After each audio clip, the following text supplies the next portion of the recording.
penis. I'm gonna hold it as close as I can to my mouth, but I don't think you can hear me with my mouth full. So, and it really also scares me a little bit that my brother knows how I hold a penis. I'm not really sure about that. Second mistake, mic stand. Move the mic stand out of the way. I really left that up there just in case I couldn't make you guys laugh. I was gonna dance on it, so. Third mistake, I invited a guy that I didn't know really well, that I was kind of going out with just a little bit. And after the show, he told me that he did not realize that I had such a big personality. I invited him to see me at the Improv. Didn't think I was coming up here to sell Tupperware, but he said he wasn't aware that I had a big personality. I wasn't aware that he had nothing big to share with me either, so. I don't have any ill will for him, any whatsoever. I hope he will date again, I'm sure. As soon as Trojan comes out with a toddler size.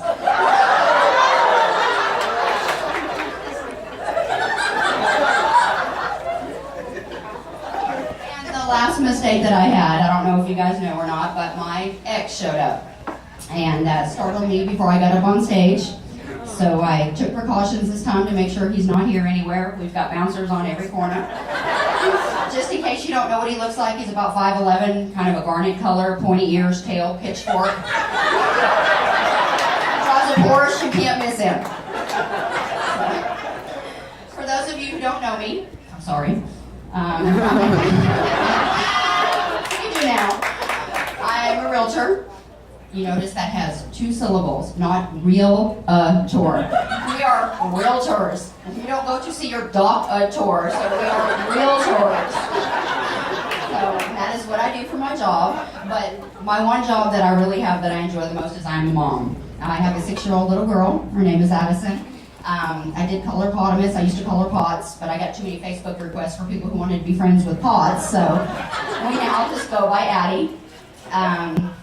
Real estate is booming right now. It is absolutely crazy in the Dallas area. All you have to do is put a coming soon sign out in the front yard and we're going to get lots of action, let me tell you. I now have one over my bed. Not working yet, but it should be. I bought a house this year, or actually last year, and I've been putting it together for my daughter, the most important person in my life. So we bought this house that we were going to do all the work to, and it's a big do-it-yourself project, I can tell you that. And if I ever do another do-it-yourself project that doesn't involve me naked with batteries, somebody please shoot me. It has been an ass whooping, let me tell you. Anyways, but it's been, she started in a new school, and last year when we went to school, it was her first year in school, so I decided I was going to join the PTA. Didn't know a lot about it, but I had warning. Everybody was like, do not volunteer, do not volunteer. But, I was like, oh, I want to help. So I volunteered. Just say no, that's not for drugs, that's for volunteering. I went in there and they're like, we're going to have breakfast and we're going to have coffee. And so I'm dragging in there at 7 o'clock in the morning, and I go in there and go to get a cup of coffee and pour it in there, and it's decaf. Who the hell drinks decaf coffee? That's like a hooker who wants to cuddle. You do not drink decaf coffee. And then they're like, we have breakfast. And breakfast consisted of an apple and a banana. And I was like, that's like a bowel movement. Breakfast is like a sleeve of Girl Scout cookies. So this year, when Addison started in her new school, I decided that I was going to play in the background and be real quiet and just go in and kind of observe.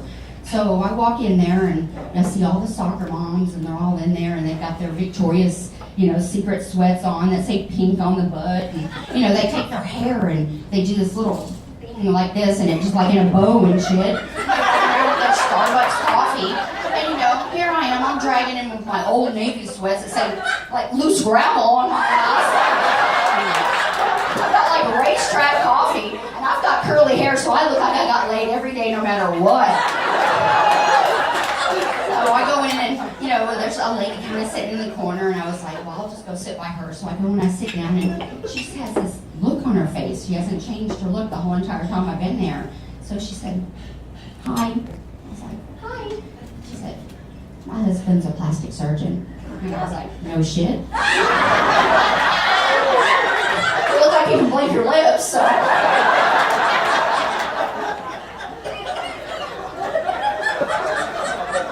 Don't get me wrong, there's nothing wrong with a little bit of Botox or a little bit of filler or softening up your lines or something, but I mean, if you have had the same facial expression on your face for 3 months, I mean, if you've been to a wedding and a funeral and a birth and you've never changed your facial expression, you need to lay off the Botox, okay?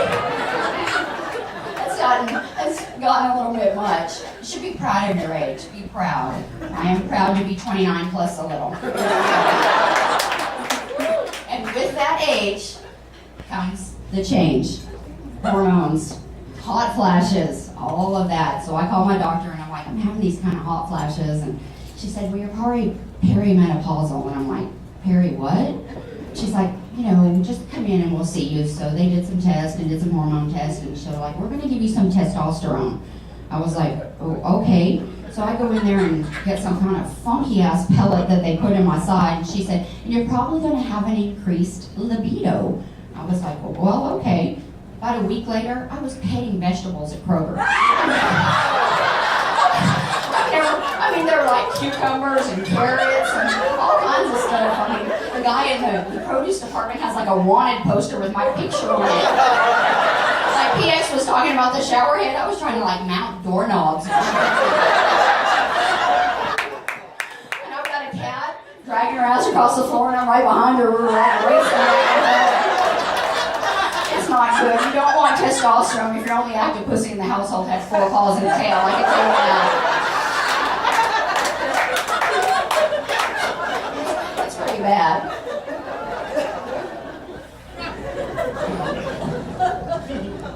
I don't know if you know, but my very first time to go on stage was I was a little bit nervous and I didn't really know what to do. So I told a true story about what happened to me when I was trying to make an appointment on my cell phone. I have a client named Richard who insists that I call him Dick, which I don't have a problem with. It was making an appointment on Siri. So I got on my phone and I'm like, Siri, I need to make an appointment with Dick. Okay, Bonnie, what day would you like to have Dick? Well, I'd like to have Dick on Tuesday. Okay, Bonnie, how long would you like to have Dick? I'd like to have Dick for at least 2 hours. It's like, and would you like to have a reminder for Dick? Yes, I'd like to have a reminder for Dick. Do I need a second reminder for Dick? I'm like, no, if I didn't get that shit right the first time, I know I'm not going to get it right the second time.